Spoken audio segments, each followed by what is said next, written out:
Welcome to Fringe Fanatics with Chad Lee and Chris Zane. And we are back, ladies and gentlemen. It is Fringe Fanatics. I am Chris Zane. And I'm Chad Lee. Thanks for tuning in. Yes, we greatly appreciate you guys tuning in each and every week. It means the world to us. It is episode 105. We are cruising into the hundreds, just ripping right along. Things are going good over here. We got some updates. Still working through a couple little bugs, but it's okay. That's how it goes when you're upgrading. Yep. You know, what are you going to do? It's a process. It is a little bit of a process. But this episode, we do have, we got an Arizona Cardinals guy coming on, Mr. Jess Root, I believe is his name. He's going to be joining us. Check it out. Look at that. Yep. We got this just for his presence. Yeah. It's a magnet, so you can magnetize it to any sort of metallic thing, like a refrigerator or, It's a crazy locker. how magnets work. Yeah, magnets. How do they work? But yes, it is time to get into the show. Yes, we are going to be doing a This Day in Sports this week. So let's do it, my man. Let's get into it. This Day in Sports. 1989. 1989, a couple years after we were born. One for you, two for me.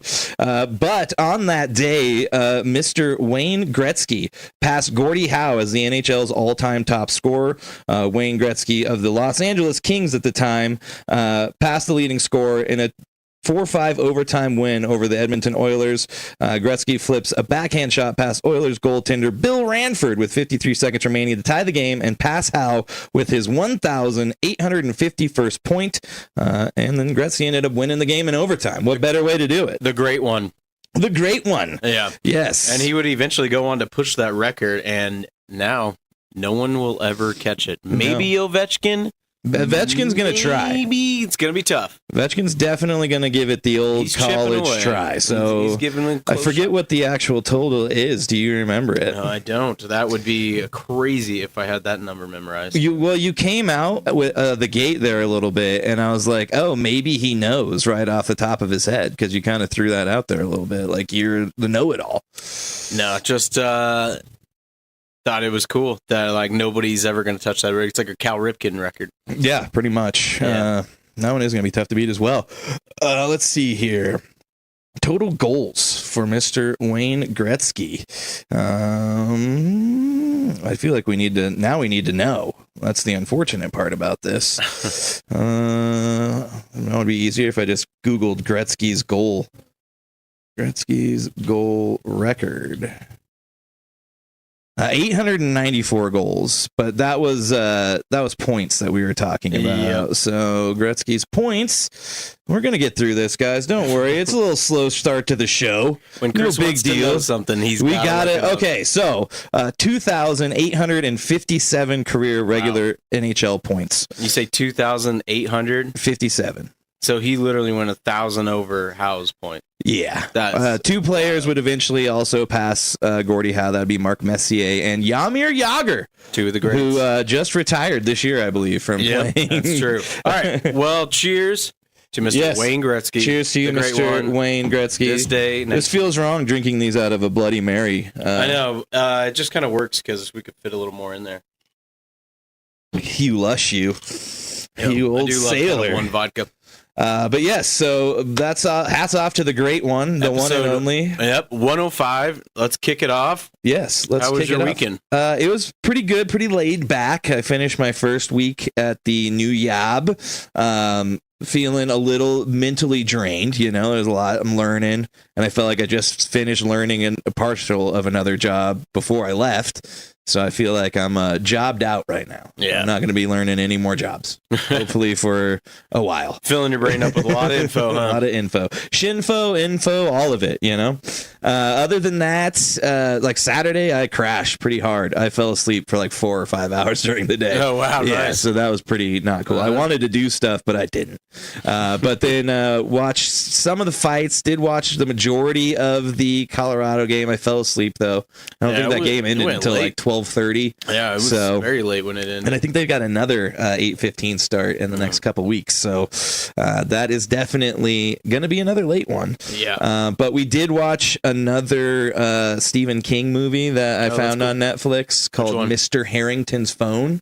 I had never heard of it. I guess it's one of his short stories, and it was kind of about like how cell phones rule our lives, and then how that maybe they could come back and rule our lives in the afterlife. That's why the Family Guy skit is so spot on, man. And they just show a skit of him inside of his like publisher's office. Like, come on, Steven, like we need some new material. And he's like, okay, this lamp comes alive and it haunts you. It's like, dude, you're running out of ideas. Your phone's like, he might be. He was way better when he was smoking 50 cigarettes a day and doing coke. Yeah, well, and I think that getting hit by the car and almost dying kind of, But that really changed it. He became very political after that. Yeah, he did. He is still very political. So. Yeah. Yeah, so, good on him. It was all right. Meryl didn't really like it. It felt like fast, like they just kind of like ran through the story pretty quickly. But it was okay. Yeah.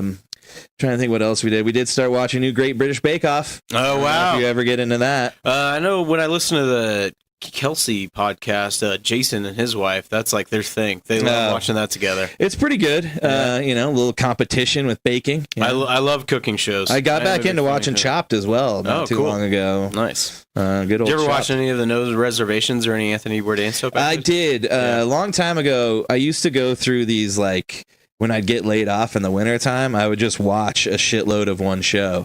Like at one point, I thought I was going to become a detective because I watched like every season of the first 48 on A&E, and I was like, I could probably do that. Nice. But one of the times I did, I rolled through like a whole bunch of No Reservations, and I was like, I do miss working in a kitchen. Well, it's just like that show too, just traveling. That's what makes me want to do is just travel so much. Yeah. Cooking shows are awesome. They are good. Cool. They are good. And then lots of football Saturday, all day. I did. Went and watched the game. Had a doggy play date, even though my parents' dog doesn't really like our dogs. But still, huh? Yeah. They just deal with each other. That's how dogs are. She's crazy though, so what are you gonna do? Yeah. It was a good time. They made like early Thanksgiving dinner. My mom spatchcocked a turkey. No way. Yeah. She hated it. She was mad. But just for going through with it all, or the way it turned out. She was mad because she started it and didn't realize that it was like a 6-hour cooking time, and she started it at 10. And she was a little pissed about that. She's like, I don't like it. Probably guys ate after the game, huh? No, she just cooked it. She just cranked it up. I see. Cool. But it was still pretty good, Well, I do know that your mom's really good at Thanksgiving food. Yeah, she doesn't mess around. Everything. That stuffing was fantastic. Yeah, it's the old homemade stuffing, Well, partially homemade.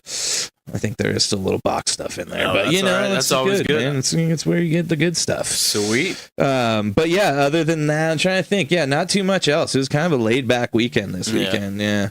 The Buick's got another problem. Got to figure that out. No way already. Yeah, it's something else, and it might be a recall, but still, I'm like, as soon as this is fixed.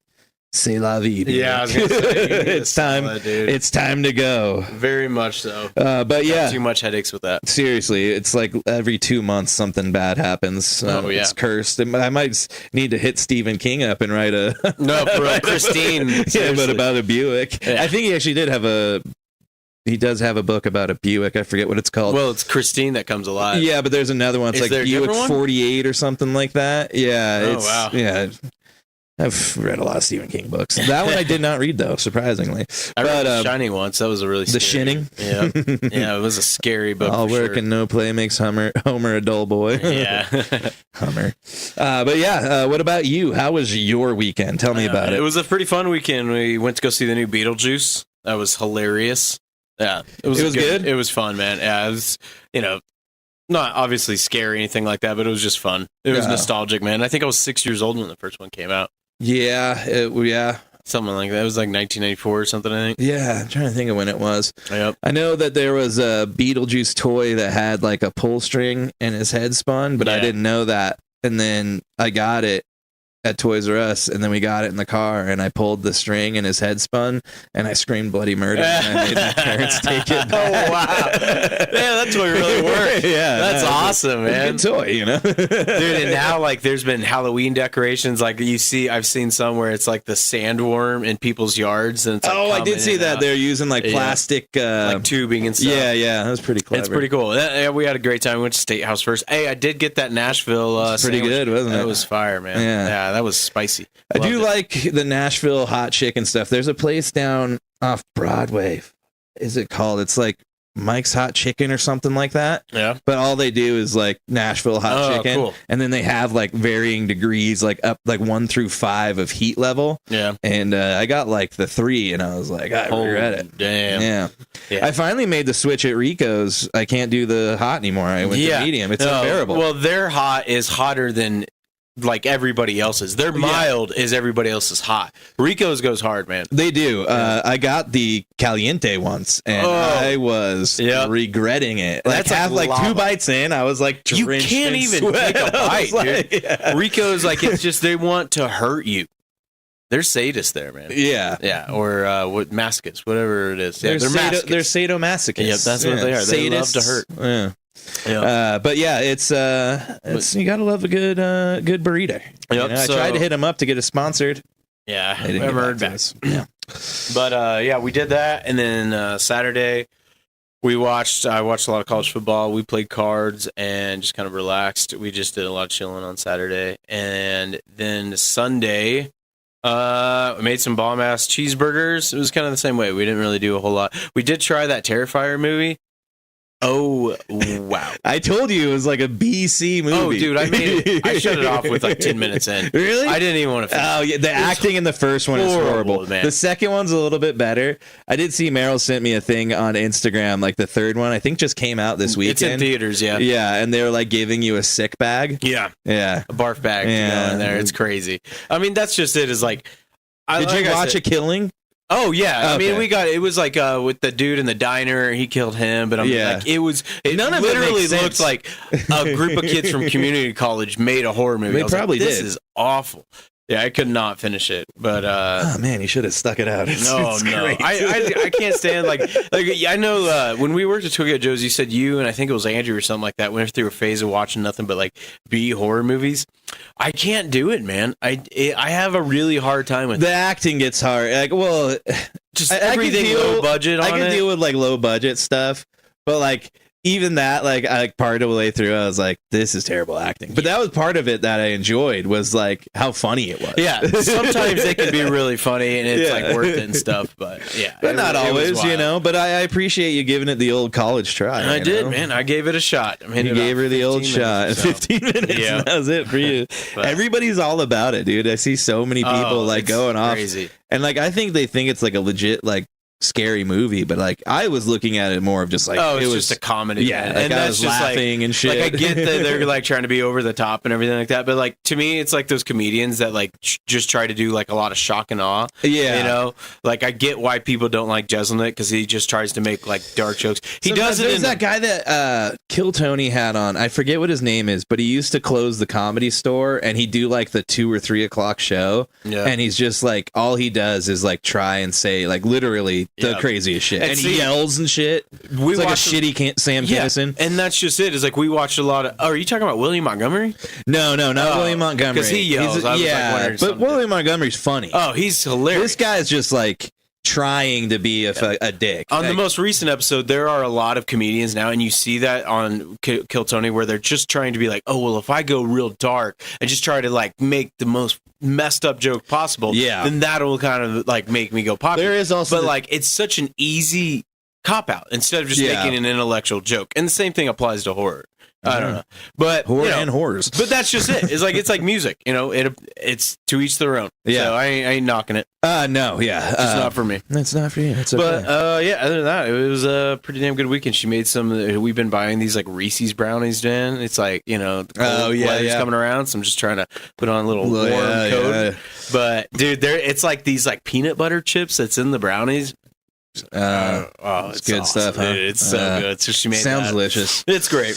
That does sound good. Oh, I did forget. My brother caught some trouts Nice. And I smoked that up on the Traeger. I bet that was good. It was not this week. It was like Thursday or Friday. Smoked trout is fantastic, man. Yeah. You just peel that spine out and all the ribs come off. Yeah, there was a lot of pin bones, though. Oh, they're so bony. It's one of the most bony fish. Yeah, I pulled all those things out by hand. My fingers hurt from pinching those little things. I got all of them. How do you do it? I just grabbed them. No, but I mean, do you start with like the spine? Oh, well, I mean, I filleted it. Yeah. Like, it was the whole fish. I filleted it. So the spine was still on the fish. The ribs did come with it, so I just cut the ribs out, and then there was all the little pin bones through the fillet. Right. And then I just grabbed those things and pulled them back. Yeah. But, like, there was like 50 of them, and I was like, it's nuts. This is a lot of work for... There's like one every little millimeter. Yeah, you have to, like, rub your hand and feel that they're like little plastic bones, and I was like... Yeah. Honestly, like I didn't know you did it once at a time. My dad showed us this trick to where like you grab it towards the tail and you grab that spine, and if it's smoked enough where it should be like real soft. Oh, he smoked the whole thing. I filleted it first. I see. That's when you said that. If it was cooked, yeah, he would just cook it whole. We would just do it whole, take out the guts, put a piece of bacon on it, and it would create that like greasy, like delicious kind of pork. It would kind of fall in there, and then we'd peel the skin back, and then you just grab that like bone from the tail and just pull it all the way back, and then you're good. Right at it's it. real easy. Yeah, because when it's cooked, I mean, it's flaky. Just like, It's trout's awesome, man. It was pretty good. Well, good on your brother for catching some fish, man. Some fish. He's got a couple more. I might get another one. Nice. But other than that, man, I think we both had kind of laid back weekends. It's getting that. Like, this weekend's supposed to be like cold and rainy. Yep. Yeah, we're up. We've got a lot of family coming into town over the next month or so we're just kind of taking it easy, and we're looking forward to Halloween, man. I think we got a good shot of having a lot of trick-or-treaters. Ooh, yeah. I'm going to do trick-or-treaters for sure this year, but I need to get some more decorations up outside. We don't really have any. I need to get some. Yeah, she buys some at least a few times a week. You know, it's like, you're like, my I don't even know where to daily put task to like, put these things up. Your man. Honeydew list is just Halloween decorations. Yeah, and then she'll hang get from skeleton. like the dollar store, man, and they fucking break so fast. It's stop getting these. Like the cheap ones are fun, but I think I'm just gonna get a hot glue gun. I'm just gonna fix this shit because it's a dollar store. You know, totally worth it. Yeah, well, you're really going to get a good bang for your buck, you know what I mean? There you go. Well put. But, yeah, I think I'm ready to get into some sports ball, man. Damn, we got the Yankees already up 1. Wow. That's not surprising. No. They probably have on the mound the easiest path to the World Series, going against a couple it's bogus. They are huge favorites. Mid-level teams, basically. Yep. But, well, let's get into it. We're going to start with, shit. You know what? Let's how about we just shake things up a little bit? Let's preview F1 real quick. We can cover that in 10 minutes. Yeah, let's do it. And then we'll call Mr. Jess Root. Yeah, buddy. All right, let's get into it. A little F1. It's coming to America. Coming to America. Yep, and...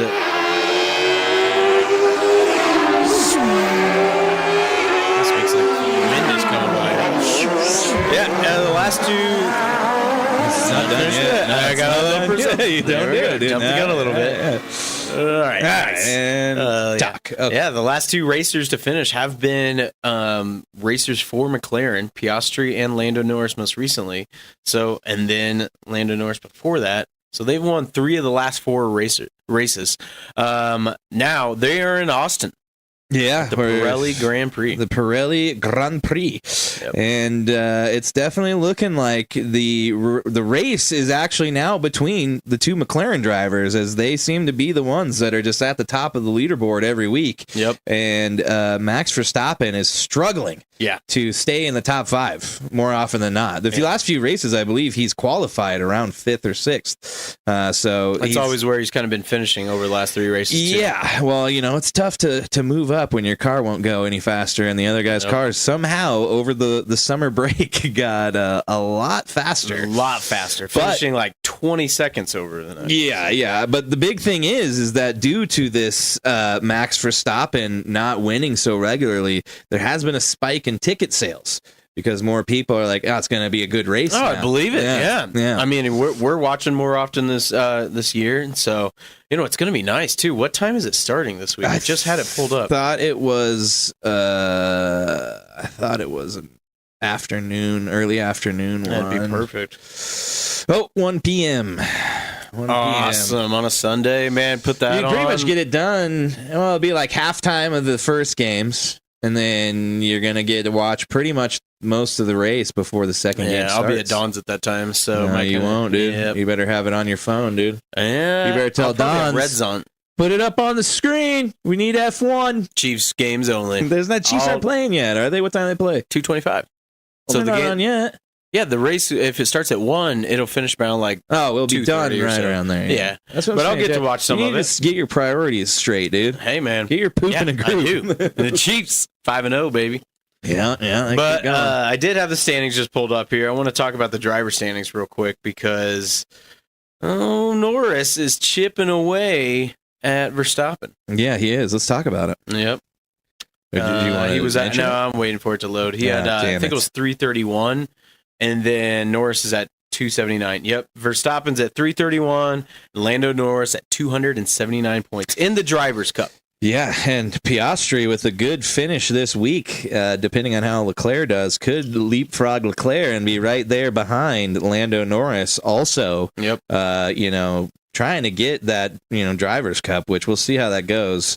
Right now, McLaren in the Constructors sitting at 516 points, starting to pull away from Red Bull, and Red Bull sitting in second at 475, and then Ferrari bringing up the third position, 441 points. So why does Ferrari only have one driver? They only have Leclerc? Oh, no, Carlos Sainz is just down there a little further. Yeah, no, I just see it here. I just cut the flag threw me off. The flags throw you for a loop. Yeah, because they're showing the countries. Where they're from. Cool. Yeah. Well, being in Austin, that'll be a good time.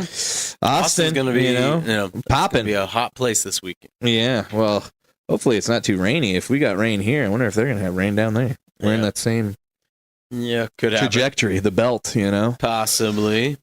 Possibly. Well, we're going to get Jess on here shortly. So let's give a little preview for you guys.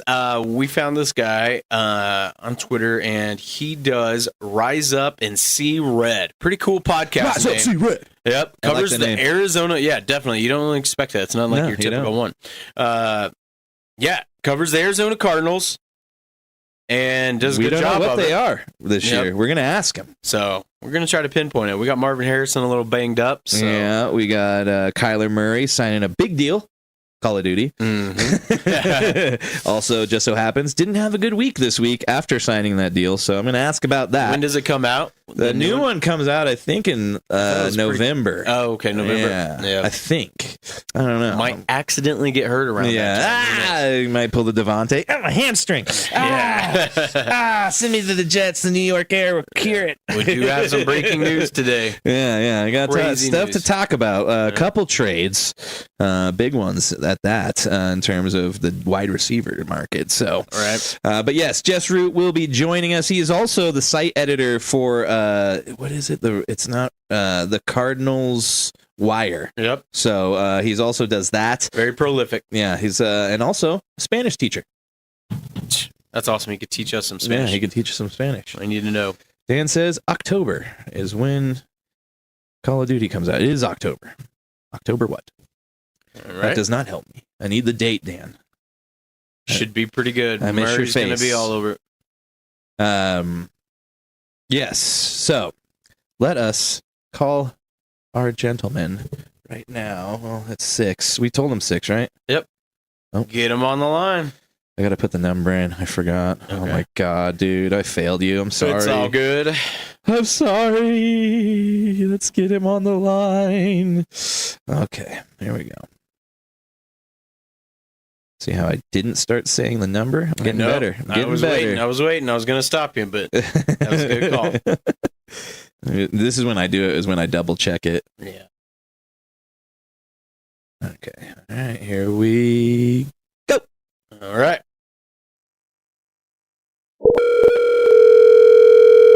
Whoa. Hello. Hey. Jess, how's it going, man? Whoa. Hey, you got us? Yeah. Okay, good. You have got Chris Zane here and Mr. Chad Lee. Thank you for joining us on the Fringe Fanatics podcast. We greatly appreciate it. How are you doing tonight, man? Doing all right. Doing good? Yeah. Good. Glad to hear it. Let's start this one off a little bit. Can you give us a little bit of rundown? I mean, we kind of gave our listeners a rundown of what you're into, but give us a little bit of how you got started doing stuff for the Cardinals and all of the like. So I joined sports media a little bit later in life. When I started college, I wanted to be in sports broadcasting, but life took a different direction. Taught high school, and then about 14 years ago, the whole online blogging thing, the success of Bill Simmons, kind of got me thinking, hey, let me give it a try. So I started writing for a little Google blog, writing for basically anywhere that would take my content. And then eventually I found SB Nation, and they took me on. And then after a few months, they threw a little bit of money at me to write Cardinals updates. A few months later, they needed someone to run the Revenge of the Birds team blog, their Cardinals site. And I took that over in, I think, March of 2011, ran that site, for 5 years till USA Today, King Colin, offered me more than I could turn down based on what I was doing before. And I've been running the Cardinals Wire USA Today site since 2016. And I've got a podcast, Rise Up, See Red. I've been doing that for over 11 years. Nice. Been credentialed media for the last 12 years, and do that all while I also teach high school. Yeah, I was going to mention you also teach high school Spanish. Is that correct? I did a little sniffing on you. That is, yes, it is. Nice. Well, mad respect, man, for doing all that and covering all the Cardinals. Yeah, that's a lot. It's definitely work. My days start about 4 a.m, and I get to bed about 11 most nights between getting up to write content, teach high school, write more content, keep up with stuff. Yeah, it's a busy day. Yeah, all while helping the blossoming minds of the youth grow in America. So how often do they try to distract from you teaching schoolwork and stuff like that by asking you about the Cardinals? Not a lot. Now, do they try to distract me? Oh, of course they do. That's like their MO.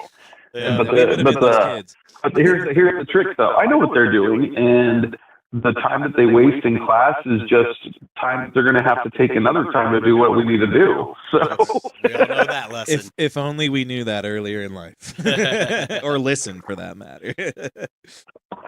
Well, man, let's get into some Cardinals. Obviously, this week was a little bit of a let, but this team's kind of been up and down, and it's hard to kind of pinpoint, where they're exactly projecting the head, so to speak. And what's your kind of take on the team so far in the season?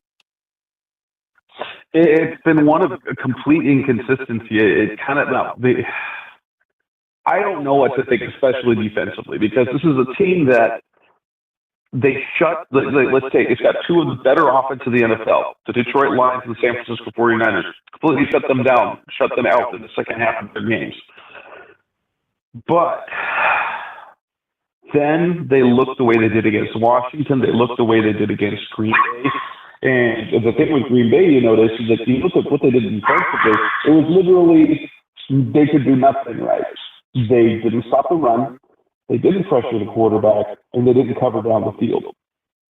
If you can't do any of that, then you're going to be terrible.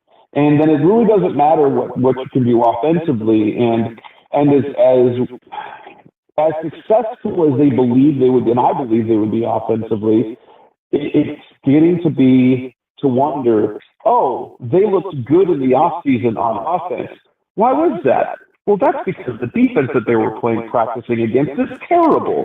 And basically, if James Conner, because of how the offensive team is set up, if James Conner is not having a good day, it's a long day. They just schematically, they just don't have the means, and they should, because they got pass catchers like Marvin Harrison, who hasn't been as good as advertised yet because of mental mistakes mostly. He's he makes rookie mental mistakes.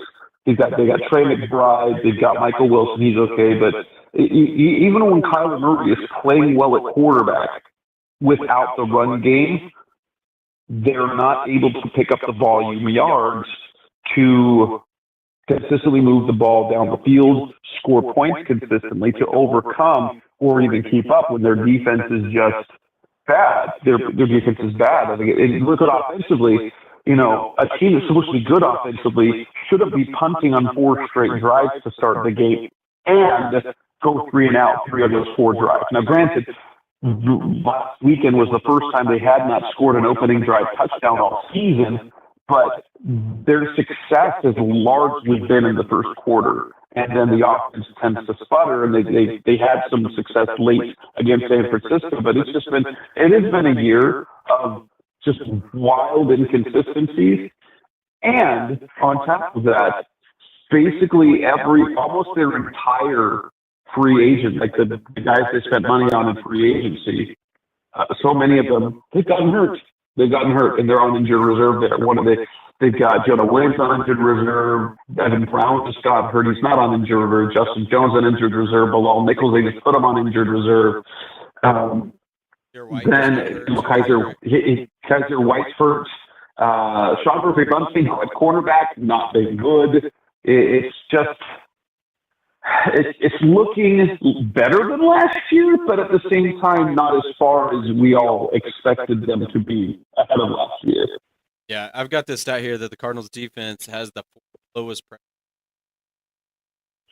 percent after. Yeah, you can't really get much done on defense if you're not rushing the pass. And those numbers are even skewed because of an incredibly good game they had against the LA Rams in week 2 when they had 5 sacks and were playing against a third-string left tackle. I imagine it would be even worse if we took that game out.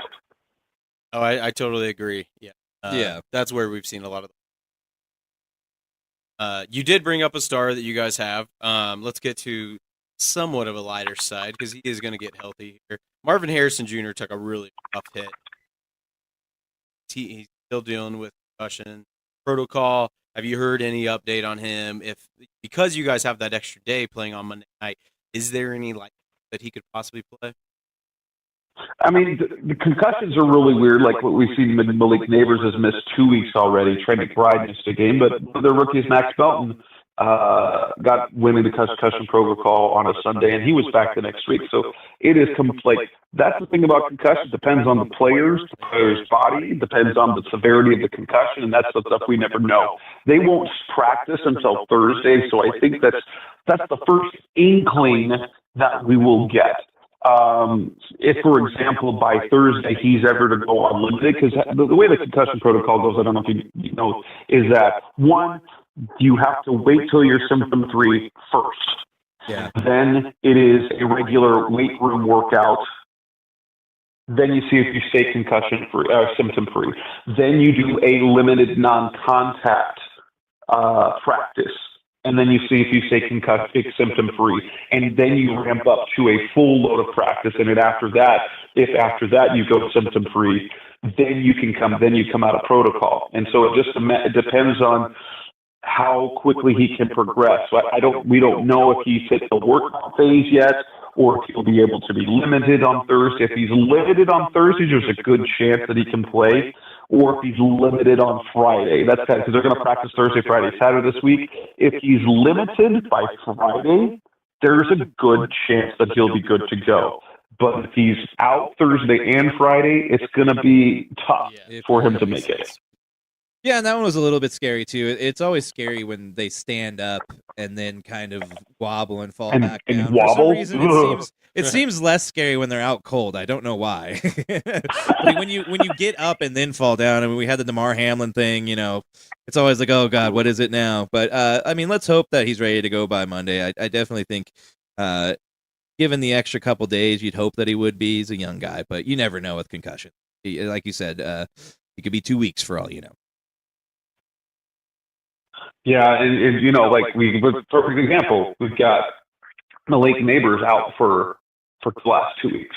Yeah, He's kind of the same situation. And like you said, it's very subjective. He was also seen at a Travis Scott concert on like Friday, so maybe he might have been milking. He did get in that a trouble little bit. for that, I heard. Yeah, it'd be like, okay, you're going to be head bobbing in a concert, so I'll be like, what the hell? Probably partaking in some libations, Probably so. can't be good for a brain injury to be drinking. No? Bet not. No.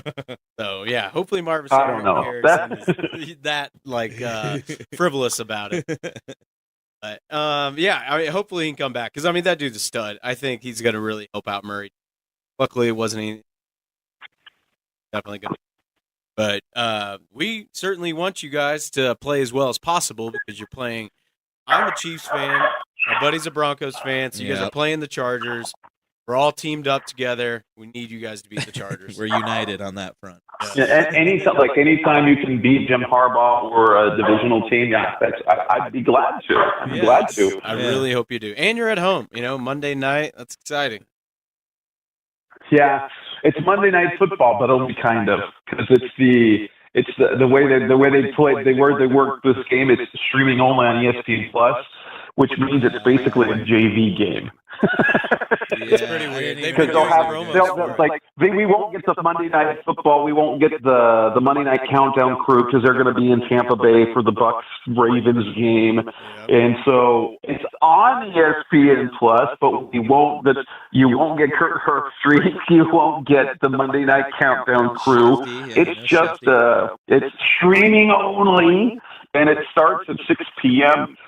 9 p.m. Eastern. So. Who's gonna who on the East Coast is gonna watch that anyway? It's ridiculous. Probably nobody. But Disney's putting everybody in handcuffs with the streaming.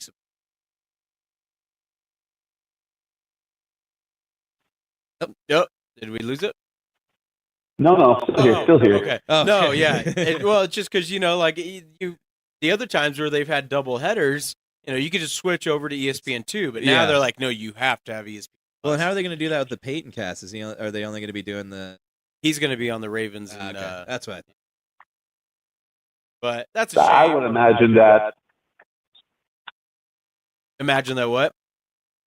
I would imagine that'll be mostly on the main telecast. Yeah. Although it might bounce back and forth. Who knows? That'd be cool. Well, I do have to ask this one, and I do feel bad because it's kind of low-hanging fruit, but Kyler Murray did sign a deal with Call of Duty last week. Did kind of come out, didn't have a good game. Is there any correlation between them? Never. Well, one, Kyler had a good game. Kyler was not the problem. Yeah. Now, the Cardinals stunk, but the narrative is I don't know how true it is. There's people who have charted it when something new came out that his performance went down. I don't know, I don't know. It makes for good joking, but all that joking as he came out last week, he's out. Thanks for the jokes, guys. Yeah, you got me. I just got paid by Call of Duty. Yeah, that's right. Lean into it, man. Poured salt on their wound, Yeah. But yeah, hey, I'm a. Well, the thing is, plenty to joke. And he's it's not like he's the only NFL player playing Call of Duty. He's not even the only one on his team. All of them Call of Duty, FIFA, NFL players do. It's Matt Prater probably doesn't, but anyone who is under 30 in the NFL was a serious video game player all through college and continues to be. Maybe a little less if they've got kids. But, oh my goodness. I know people who play video games with other players on the Cardinals team. Yeah. It's not like Kyler's the only one on there playing Call of Duty with randos across. No, he does it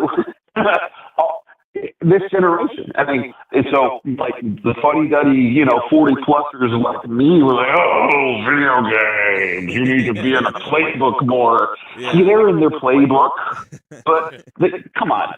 Do you do your job 24/7? No, they don't either. That's true, I like that defense. That's so true. Yeah, and maybe the person that was playing a little too much Call of Duty was James Conner this weekend because he did not look good. Oh. He didn't look good. 7 carries for 24 yards, a long of 9. Who was it that had all the fumbles? I said Oh my gosh.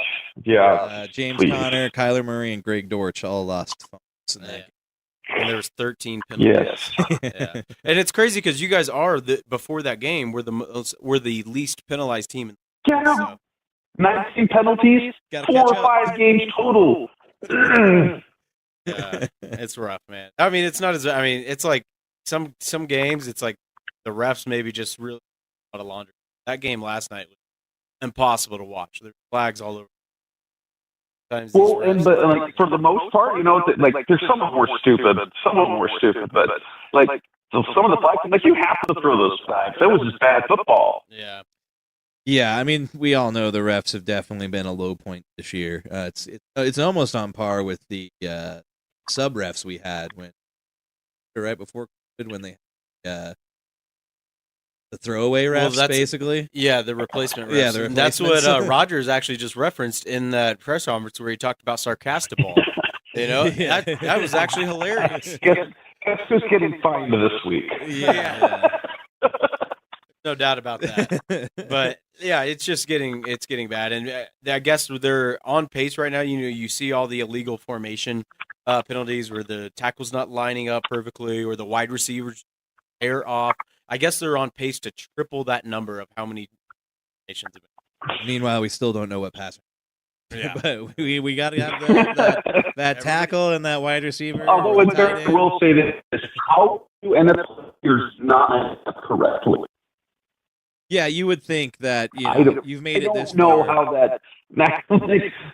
Kelvin Beachum got hit with one because he was too far off the line of scrimmage. I'm like, he's been in the league for over a decade. How does he not? And they made the comment on the broadcast. Dale Johnson said, they don't just call that. He's been warned. So, like, Yeah, they usually give you a I warning don't know. before they call something like, "Hey, come on, man! Like, back up a foot or whatever, or move up a foot." Yeah, but I don't know. Well, What do I think about the Cardinals? I thought the Cardinals would be better. Now, through 6 games, 2-4 was probably what I expected them to be. So I thought, if I'm going back to my predictions, I'm even going back when the schedule came out. I thought they would beat. I thought they would be 2-4 at this point, but it's so weird because when they beat the 49ers, you felt good. You felt way better about the next few games. Okay, because then if you beat the 49ers, you're like, oh, Green Bay, that's more winnable. The Chargers, that's winnable. Miami, winnable. Bears, winnable. But when you lose like you do to Washington, you lose like you do to the Packers, you're like, because guess what? That Chargers defense is probably the best defense they've seen this year. Then you go to Miami. Okay, Miami looks like a mess, but Tua might be back. And if Tua's back, that's a different story. Yeah. Then you play the Bears, and the Bears suddenly look, wow. Yeah. But then after that, and then you got the Jets, and then they have Davante Adams now, and they fired the coach, and so that, after that it lightens up. But they've got to be about 4-6 through 10 games, or 5-5 to really have a shot at the postseason, which we thought, personally, I thought that they would be in the mix late in the year, where it would come down to weeks 17 and 18, and they would be in the mix. And they've just been wildly inconsistent. They haven't won 2 consecutive games since 2021. That's crazy. Wow. I didn't even realize that. That's Yeah. nuts. Talk about inconsistent. That Yeah. really wraps it up. Well, hey, let's shift gears to a high point. What Let's about do Trey McBride, man? That dude's like a tight end 1. You really got a bona fide stud there. They're going to lock him up, and keep him there for a good 4 or 5 years. At least they can build off that. Hey, Colorado State kid, too. Yes. Yeah, Colorado Yes, State. McBride is a stud, and it's interesting because schematically wise, like when they're trying to get Marvin Harrison more involved, his touches, his targets went down. Mark came out. Guess what he looked like? He looked like the guy that he was last year. Like he could catch 100 balls. And they've got to find a balance with that because he is so good. Yeah, it's all about establishing that identity as a team. Running team, do you want to be pass game? How about that is going to be a tough test with the Chargers coming up too, because they are all about running the ball, and as teams have kind of proven, that's something they can do. So they can run the ball, and that is such bad news for the Cardinals because they cannot stop the run. Well, they are no good at stopping the run too, so that could be an issue as well, as they kind of open up the pass. So. But the big issue, I mean, I think they're one of the best teams in terms of allowed per game on defense. Going like 10. Not much. Harbaugh's got that defense. But hey, like we said, you guys are at home. Murray's got to show out in front of the home crowd. Let's just hope for a miracle, man, because we guys beat that AFC West. Everybody's beating everybody. Yeah. Yeah. Well, and they're inconsistent enough, and they bounce back. So I wouldn't be surprised if the Cardinals win, because if we look at, they've had over the last season and a half, they've only had 3 bad losses. Like where it was like they got the pants beat off of them. So last year when they got absolutely demolished by the Rams, they followed up the next week, beat Pittsburgh on the road. This year, they got demolished. They were absolutely embarrassed by the Commanders. What they do? They beat the 49ers on the road. They were embarrassed by the Packers. This is a team that, do I like the matchup with the Chargers right now? I'm worried about it because the things the Chargers do are a really bad fit for the Cardinals. But they respond. They do that. And so, I don't know. Like, you like the character of the team, you just wish they were more consistent. Yeah. Like right now, they're favored at 2.5.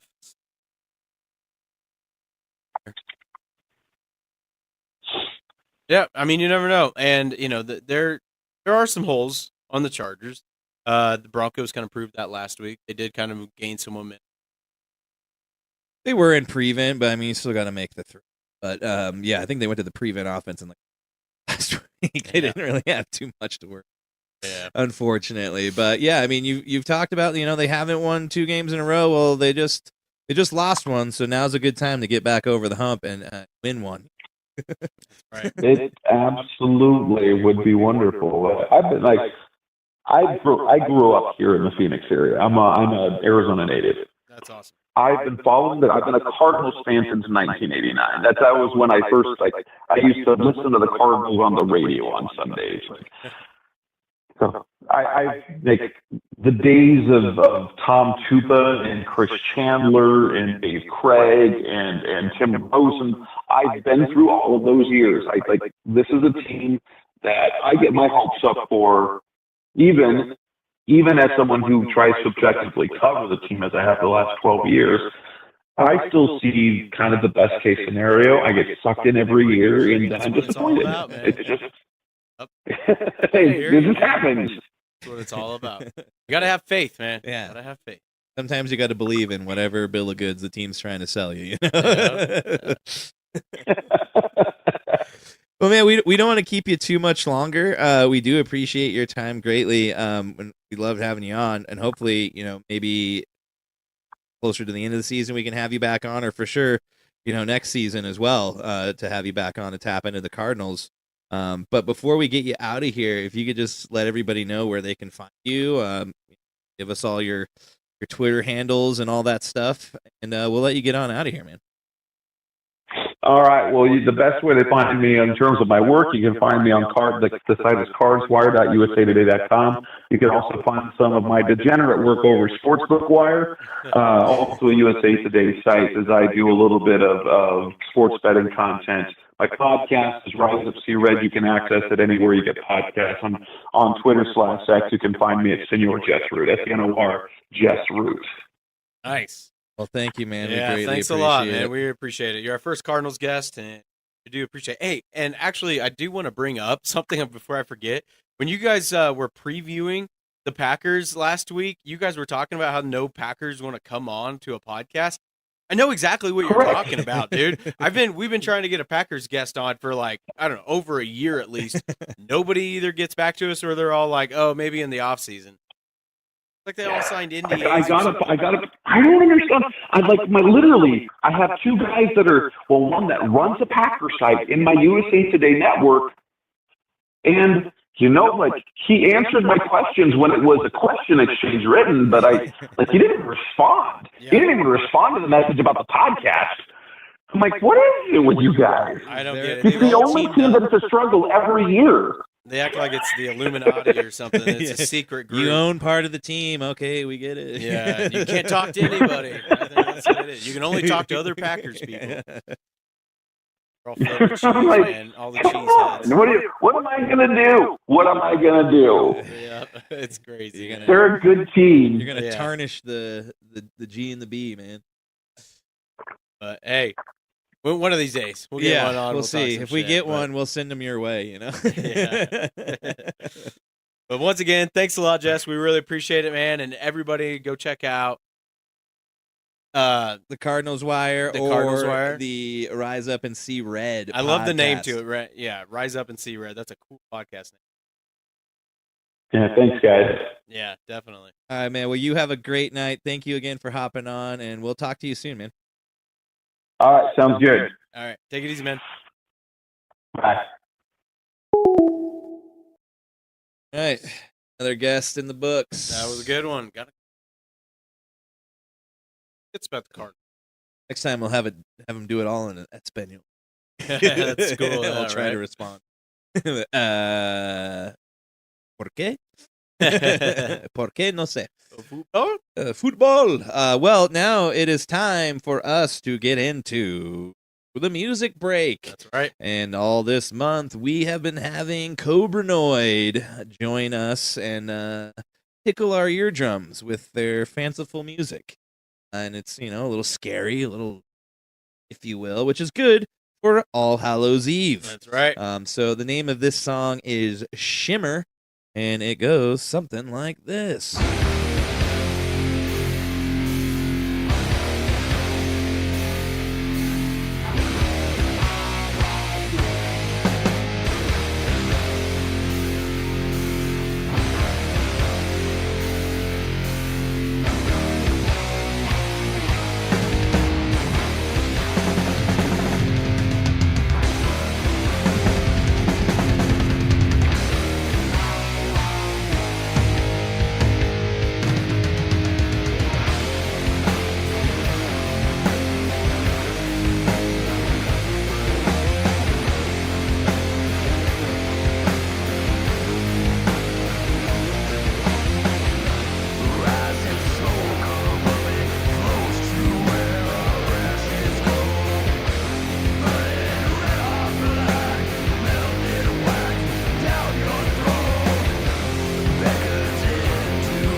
And we are back, ladies and gentlemen. You just heard Shimmer by Cobranoid. They are out of Denver, Colorado. If you liked what you heard, make sure to go and check them out on all things streaming, or go to their Bandcamp, cobranoid.bandcamp.com, to buy all of their stuff, find out when they're playing, or whatever.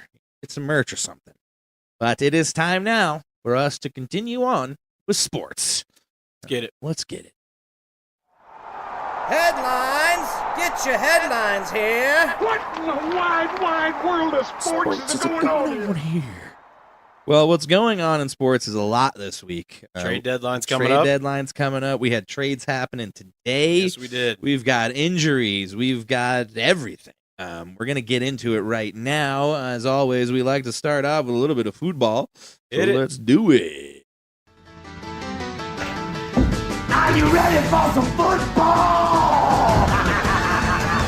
It's football, bro. Happens. Close the file. 69. Offense. He was giving them the business. He was giving him the business. We're giving you the business of football, and there was business deals happening. Business was afoot. The big one came through, finally. We knew it was happening. It was just a matter of when. And it was today, actually, when it happened, as Davante Adams has gone back to Papa. Yep. Back home to Papa. Joined his old buddy. Joined the Jets today as they trade Davante Adams for a third round, which is conditional, could become second round if they make the Super Bowl or something. I forget what the actual conditions was. Yeah. So Davante Adams now back with Papa. His hamstring that has been hurting for a few weeks will be magically healed after they go and do a darkness retreat. Miracle. You know, they're going to go roll a rock in front of a door and sit in a cave for a day or two. Everything will be cured. All of the Jets' woes will be handled, right. And somehow their offense will be fixed. So, yeah, I don't know how it's going to fix their defense, though, and that was the big issue last night. Yeah, their defense was not looking good, and on that front, holdout defensive end JJ Redick, we were just talking about Redick, Hassan Redick, has gotten fired by his agents, and now has signed with super agent, and I can't remember his name now, Drew Rosenhaus. Yeah. And another guy that's also with Drew Rosenhaus. But they have been okayed to seek a trade, but I don't know who's going to want this guy, and he already owes the Jets a lot of money, so I don't know how that's going to work. Yeah, he owes them quite a bit of money. I think he's up to... It's in the 15, millions. Yeah. 10 million or something. Yeah, it's quite a bit. He's forfeited $4.8 million in game checks, plus another $5 million in NFL mandated fines if he doesn't report by week 13. He will not get credit for the season, and his contract will toll, meaning his rights in 2025 will still belong to the Jets. So he needs to get out of there and fast, and hopefully Drew Rosenhaus can work some magic and get him out of there. He pretty much is the devil. Drew Rosenhaus? Yeah. It's, he can get any deal done. That movie with Keanu Reeves and Al Pacino, where Al Pacino's the devil. The Devil's Advocate. Devil's Advocate. It's devil was in the name.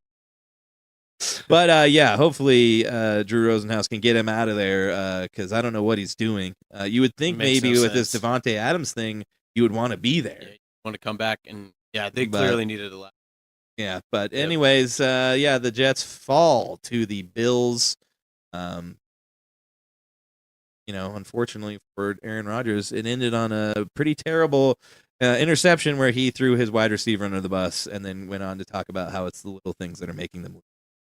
Well, I don't know. He did throw his wide receiver under the bus, but I was watching this. I was watching this guy on Twitter that break down that route, and Mike Williams. I mean, he was having a horrible game anyway. He's had a horrible year. Yeah, he totally ran the wrong route. He was supposed to go outside when he started to go inside, and he had to come back. Yeah, Rodgers just kind of threw it up. It was I don't really blame Rodgers for pointing him out one bit because Mike Williams has sucked all year, and especially that game. Yeah.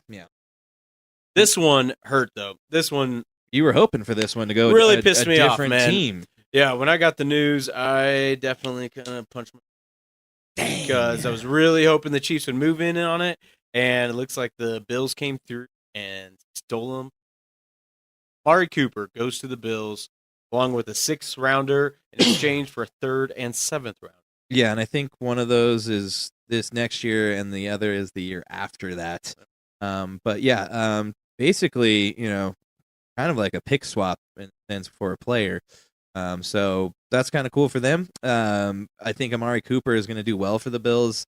They're really missing Stephon Diggs. I don't know if Amari Cooper is going to be a Stephon Diggs type player, but they need some help there in the wide receiver room.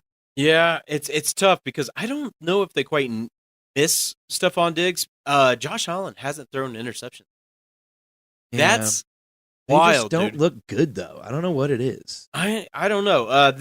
They're a lot like the Cardinals. They've had a lot of ups and a lot of downs. A Yeah. lot of their ups are against bad teams.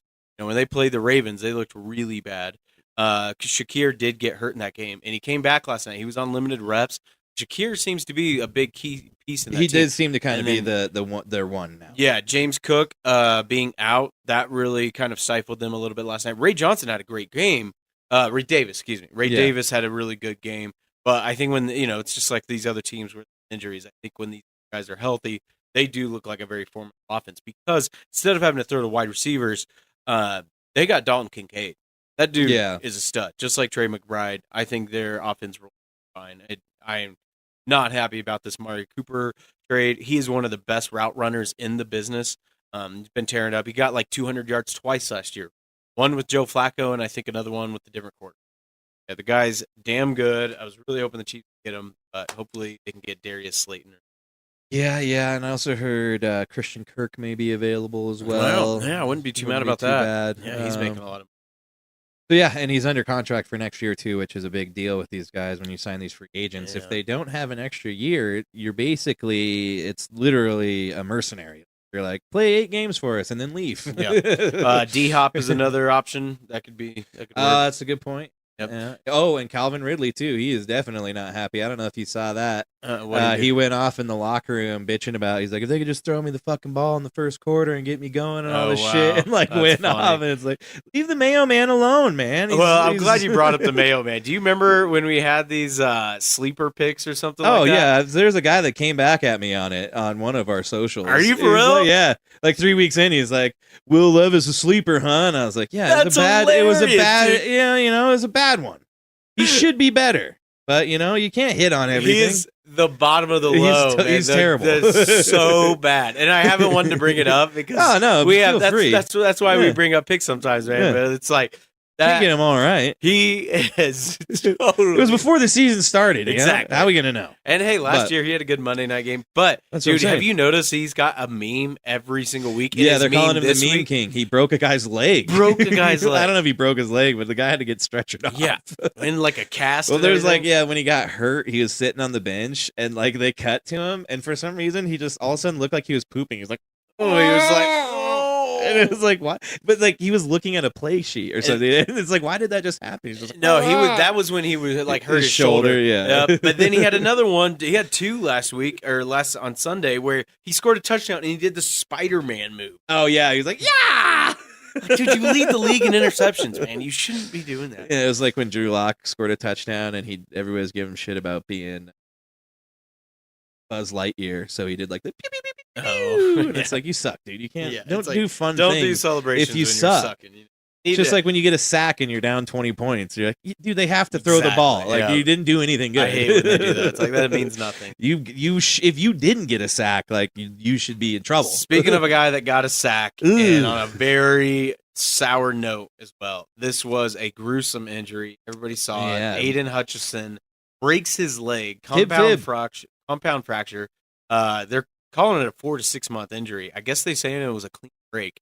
It did It's the break best his thing for skin. him. Yeah, but he did have to have emergency surgery in Dallas. He couldn't fly back quite with the team.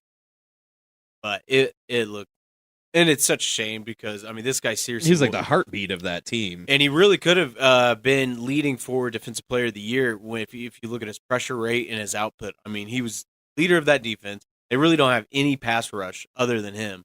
So Yeah. talk about Hassan Reddick. If there's a team that could go after him or Ooh, good point. Max Yeah. Crosby, that's what everybody's then linking See, him to. I thought what would happen was that Max and Davante would go to the Jets as a package, they would try and trade Hassan to the Raiders. Yeah, they should have done that. They definitely should have. Didn't go that way. I know Max has been said in the past, like if there's any team that I play for, I'd want to play Aiden Hutchinson. Well, could you imagine those two? Be nasty. White Boy Wrecking Crew, WWC, yeah, the Bash Brothers, WBC, dude. White Boy Wrecking Crew, They would have to get shirts made, man. The Bash Brothers. Oh man, that would be deadly. Speaking of other defensive players of the year, rookies, T.J. Watt didn't have a good game this week. Oh yeah, he recorded 0 pressures against the Raiders. Yeah, rookie tackle DJ Glaze. This is the first time since Week 6 of 2018 that Watt failed to record a pressure.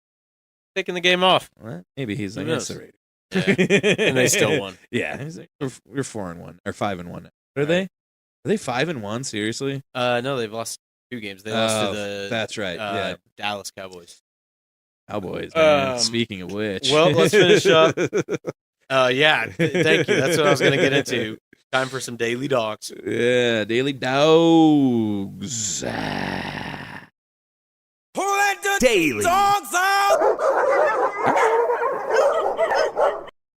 Well, let's get into it. I'll let you start this week. It's your week to start. It is. I'm going to cover Mr. Baker Mayfield, man. This guy definitely deserves this recognition. Watching this game. And it was a big back and forth rival game against the Saints. And looked like the Saints took a lot of momentum in the second quarter. They caused like 3 interceptions for Baker in that quarter. It was in one quarter. But one reason I really want to give him this recognition, because this dude, I think, was in the third quarter, gets hurt, hurts his shoulder or something like that, has to go into the blue tent, get looked at, comes back, and he runs like a screen for Chris Godwin. Chris Godwin comes back around, like an end around or something like that, and Baker's out there blocking for him right after he just got banged up. I mean, how many other QBs out there? I would even imagine like Patrick, because Patrick's $500 million quarterback. He wants to really preserve his body. He's just not going to quite do stuff like that. Baker, dude, he is a gun slinger. He does not give a fuck. No, he really goes don't. out there, makes the block. I think helped Godwin score on that play, if I'm not mistaken. And then, the next drive, after the Saints took the lead, goes out there, throws in a touchdown, and they go in on win the game. Like, the dude's a dog, man. Leading the league in touchdowns right now. I think he's third in QB rating, I believe. Yeah, it's crazy too. And like you said, he had 3 interceptions. And they still put up 51 on the Saints. It's nuts, dude. He faced a blitz rate of 20% on his dropbacks against the Saints, 8 of 40, which isn't too much. The Saints kind of really wanted to play a lot of Tampa and zone against. But he completed 5 of 6 attempts against the blitz for 113 yards. So he was just carving them up. Yeah.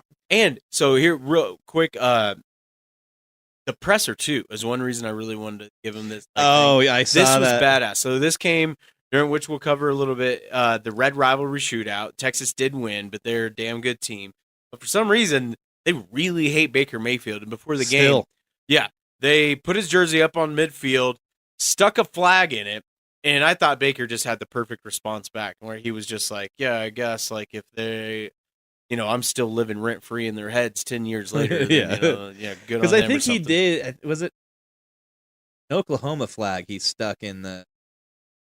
I think he stuck a flag in there. Yeah. Well, he's also from Austin, so they kind of consider he's a betrayer and stuff. But it's dude, he's got to go to whatever college he can.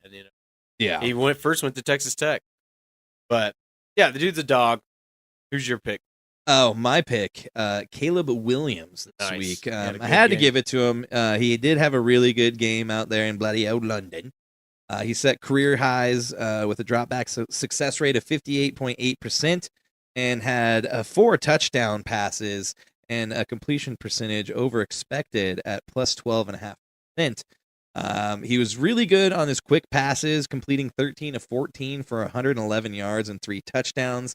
And picking up 9 first downs. He's also recorded a success rate of over 50% in 3 straight games after not doing so in his first 3 games. So he is kind of starting to finally figure it out a little bit. Yeah. He's still got a ways to go, obviously, but he does have quite a stable of players around. Oh man, for real. Yeah. DeAndre Swift, Cole Kmet, Keenan Rome Allen. Odunze, Keenan Allen's healthy now. I mean, that touchdown Moore. throw he had. Did you get up early and watch this game? Yeah. Yeah. It was pretty nice. I made some coffee. I laid down, watched it. So, that touchdown pass he had to Keenan Allen, holy shit. That was just, I think Keenan Allen had 2 as well. But the one where he just dropped it over his shoulder. Yeah. I was watching a lot of that game just thinking, like, okay, this is why this guy.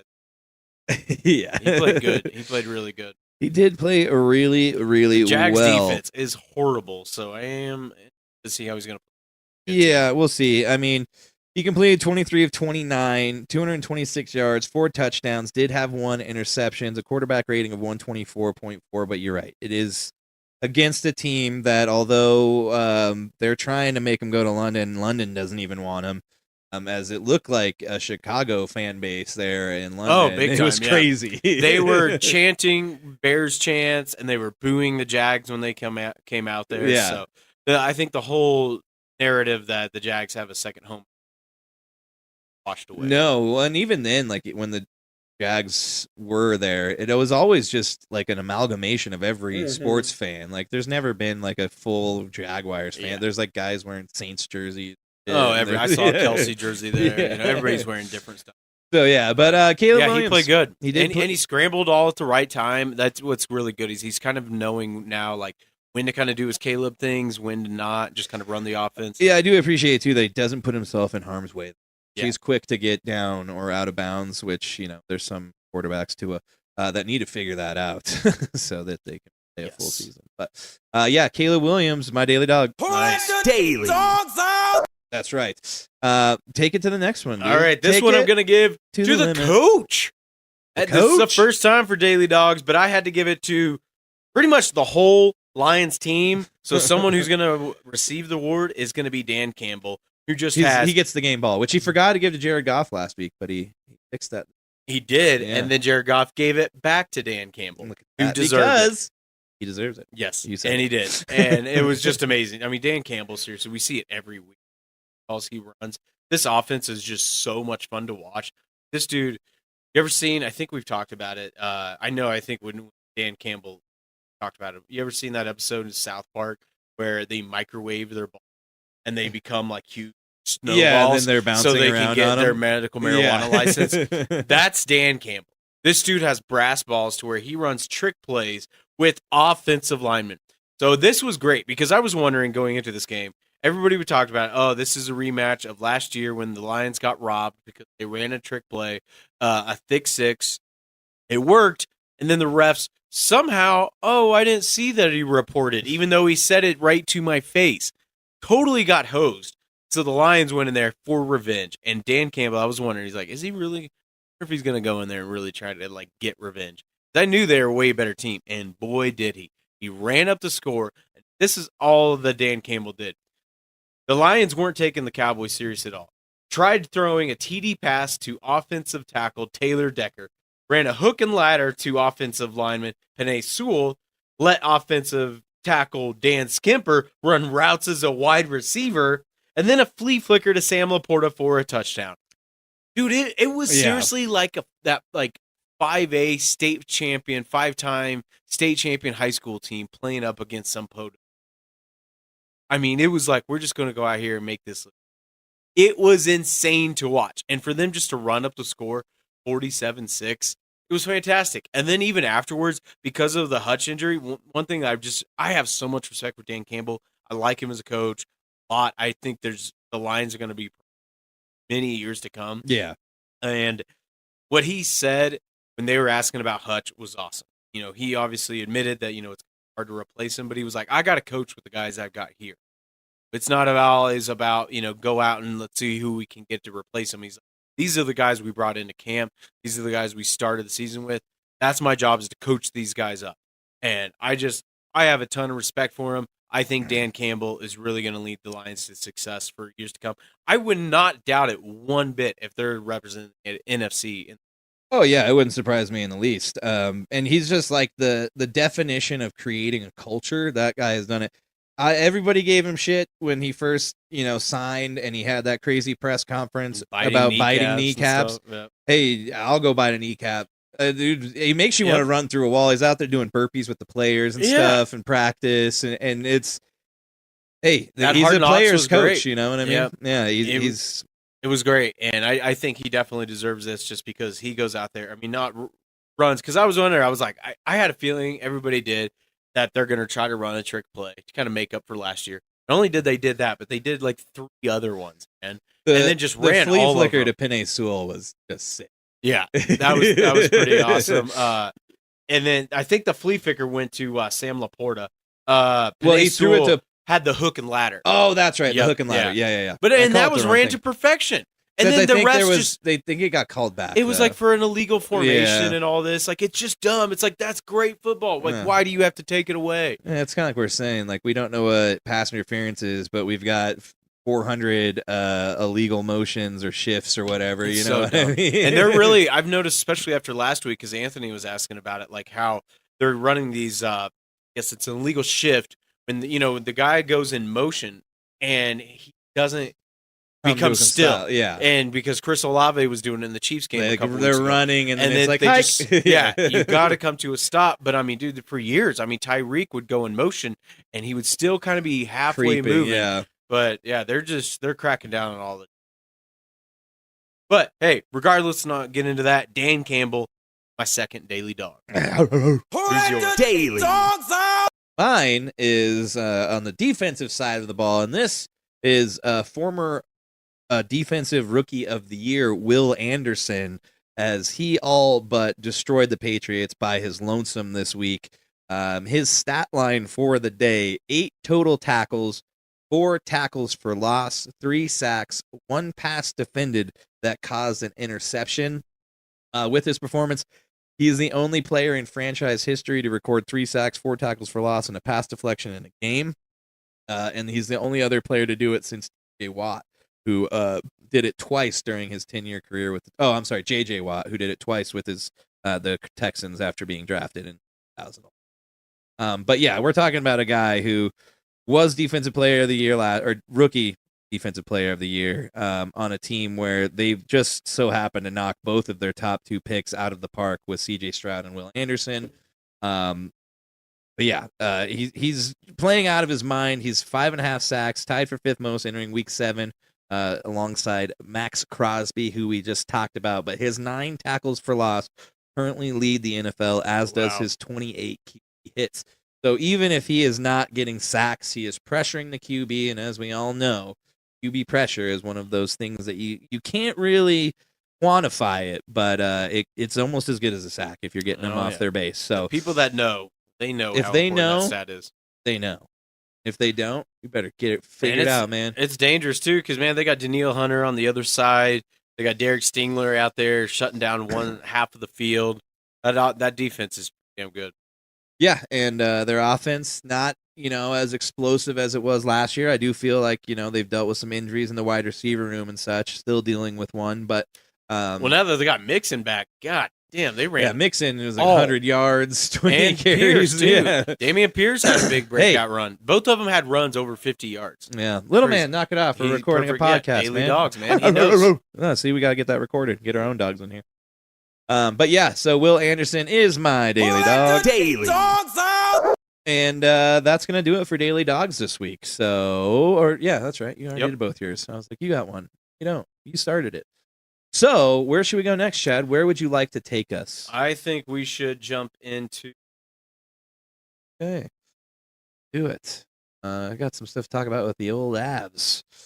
You do that, you go to the box, 20 goals so 2 minutes far, by yourself, games. and you feel shame. You feel shame. And then you get free.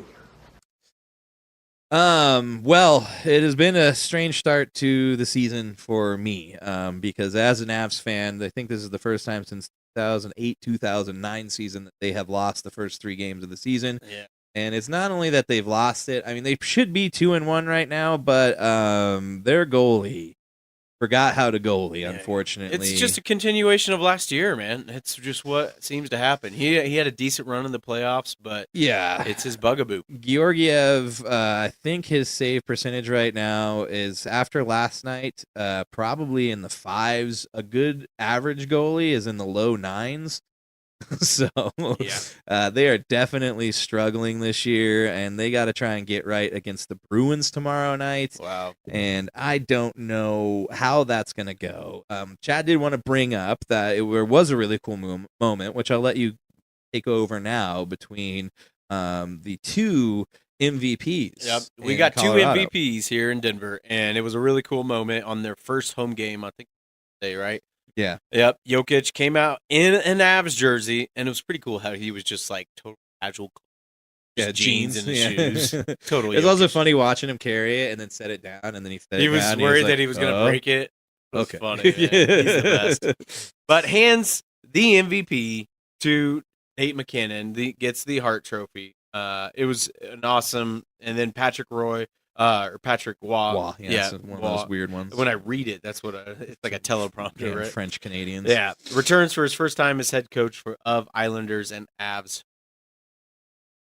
Yeah, unfortunately, this was a separate night. The MVP thing happened, like Chad said, on Sunday night, and that did not end well, as the Avs lose that game, and did so in not good fashion.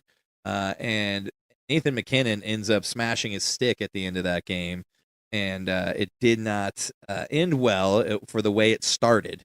But the thing is that last night we had Patrick Waugh come back, who we all know, his jersey's in the rafters. He is the reason why we won those 2 Stanley Cups in the 90s when they first came here. Yep. But it's the first time since he left us high and dry. I mean, right before the season started, 9 years ago, he quit. Like, they were getting ready for the preseason, and he quit on the team. And he did come back and say, he didn't respect the coaching position as a job or whatever. And this was his first time back as a coach, and they came in and shellacked us again. They've lost, like Chad said, they've put up literally 20 goals this season. I think the first game was 8 goals. 8-4, 6-4 the second game, third game 6-2. And I don't know what they're going to do, because they don't have faith in their backup goalie, and they brought in Kakkonen to basically push Annunen, which all these names now are getting Kakkonen, Annunen, Georgiev, Rantanen. But the big thing for the Avs is that they have a third of their payroll injured right now. Jonathan Drouin, Devin Taves, Val Nichushkin, not really injured, in lurch. Gabe Landeskog was out. And then you got also Cale Makar had one of his worst games as a professional hockey player last night. That did not help the situation. So they've got some stuff to turn around. But like I said, they got Boston on Wednesday, and it is not looking good. But on the bright side of things, if you are a Utah Hockey Club fan, you are looking pretty good this year, as they are unbeaten still. I'm sorry. They are not unbeaten. They're 3-1. I lied to you. I'm sorry. I just lied to you guys. Well, Don't they had a hot start, and it's like what reason why you wanted to bring this up is it's just like the Kraken and the Vegas Knights. Technically NHL, the Avalanche, but it was a little bit different because they were a full team. Yeah. And these expansion teams, the NHL knows how to do it. Yeah, the way they do it is cool. I mean, the expansion draft seems to really go well for building a team that is able to compete right out of the gate with little to no,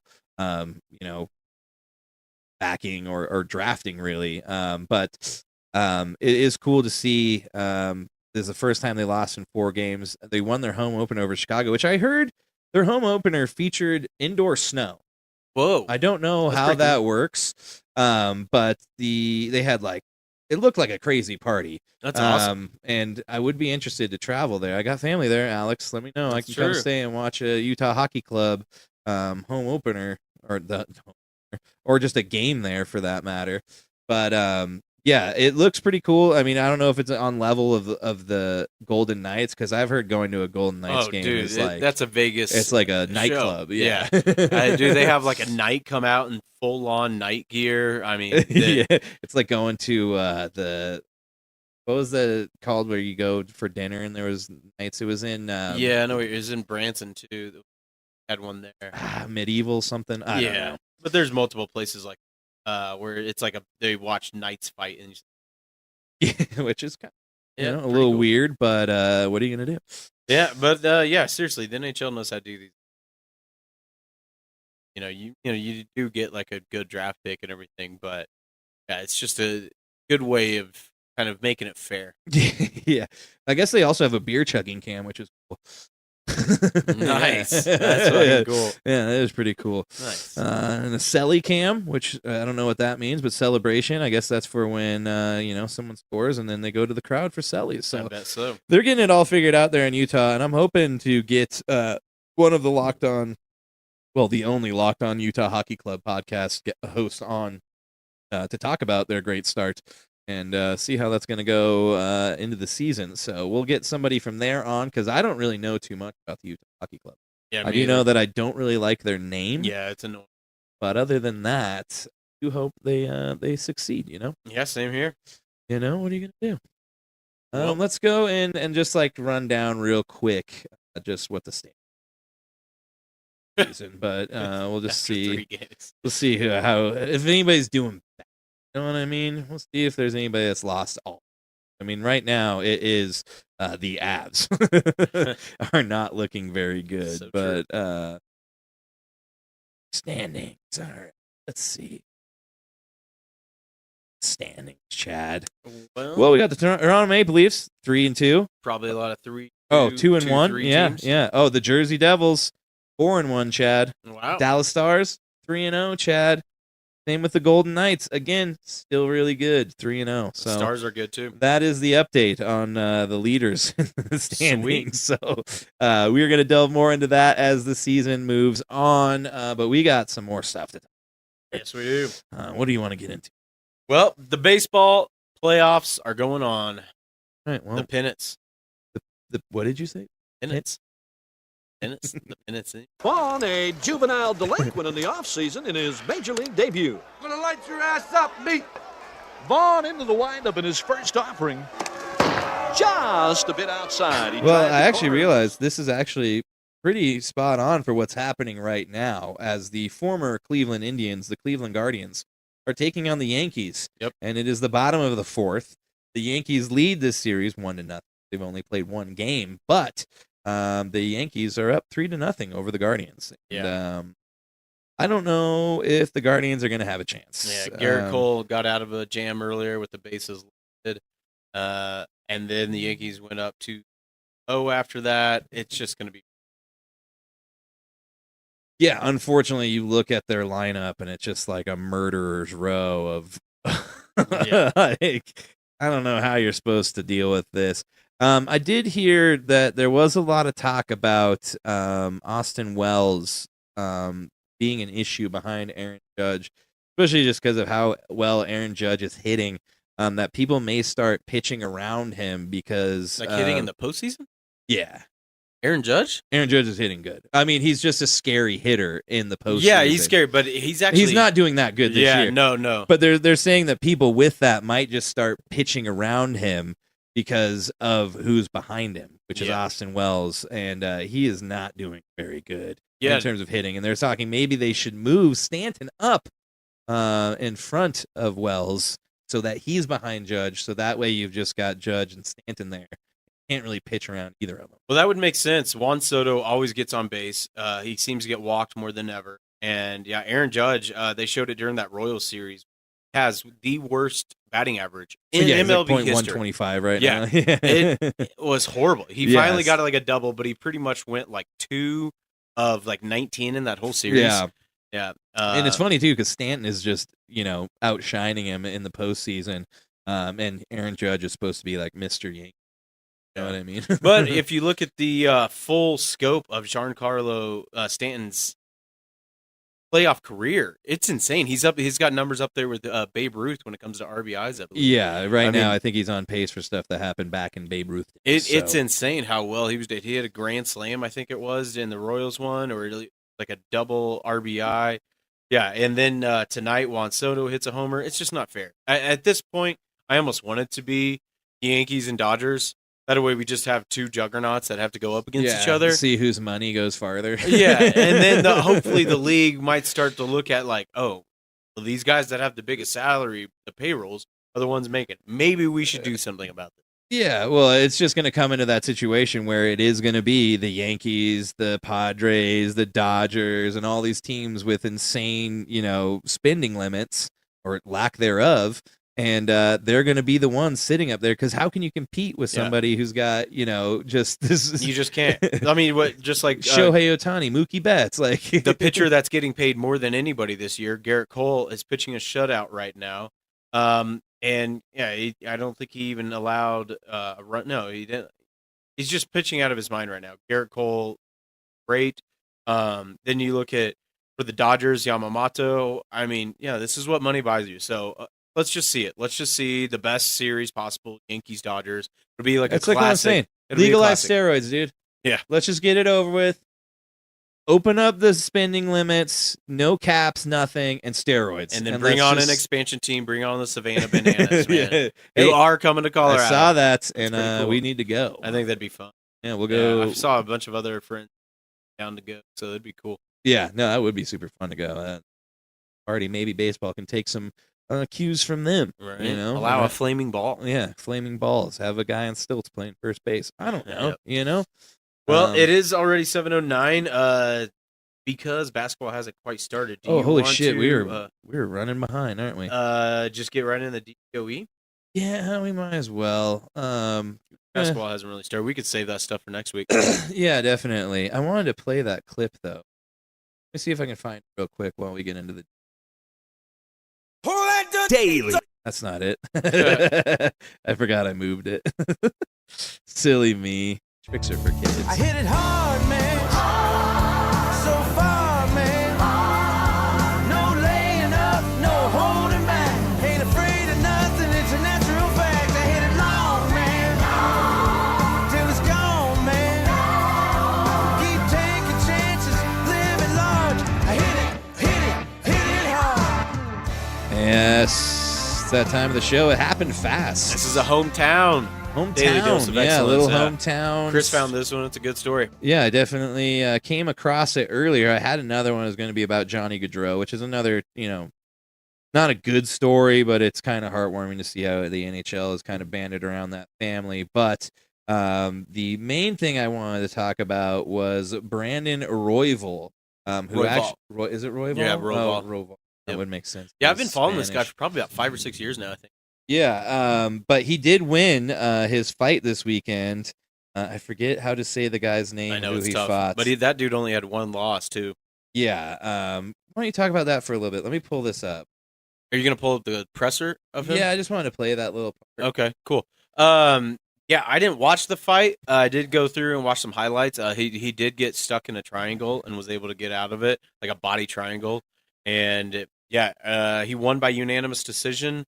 But I could just kind of talk about like his history. He is the number 1 ranked fighter. It is probably going to be inevitable that he's going to be fighting Pantoja. He has had a title fight before. I think that was against Brandon Moreno.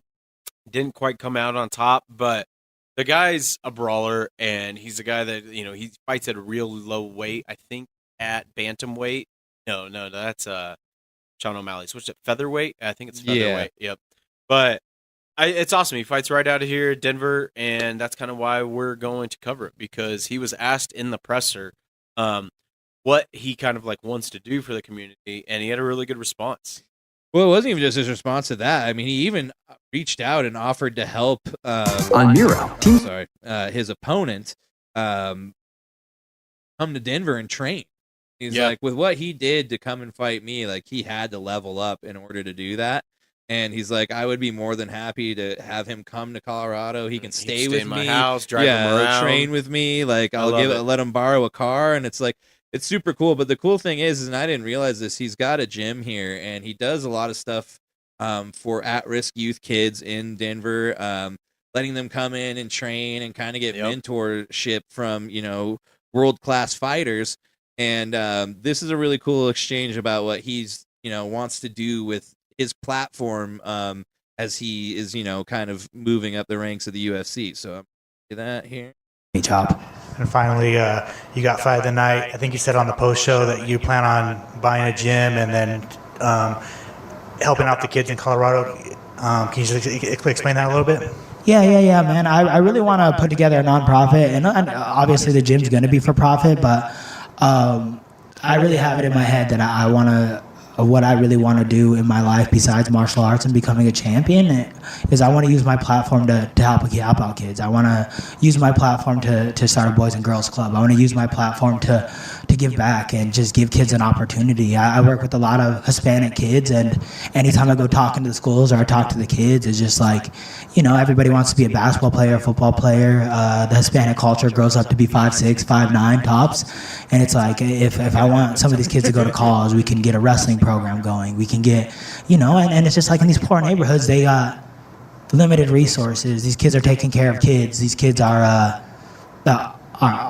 forced to grow up at a young age. And I don't know about you guys, but I know, I was getting in trouble when no one was around. I was getting in trouble. And it's like these kids are babysitting their brothers and sisters. These kids are raising kids. And it's like, I want a place where a kid could be a kid. I want a safe zone. I want a place where there's going to be tutors, counseling, all the above. And that's my ultimate dream, is just that's my goal after MMA, is just to have a fucking safe place for these kids and the new generation, and to give back to the place that gave back to me, and that's the ultimate goal. Is if I wasn't using my platform for something good, then who the fuck am I, And I think it's a good way to put it, and I'll end it right there. He goes on for a little bit if you want to catch that. It's basically his presser after the UFC fight night. Find it on.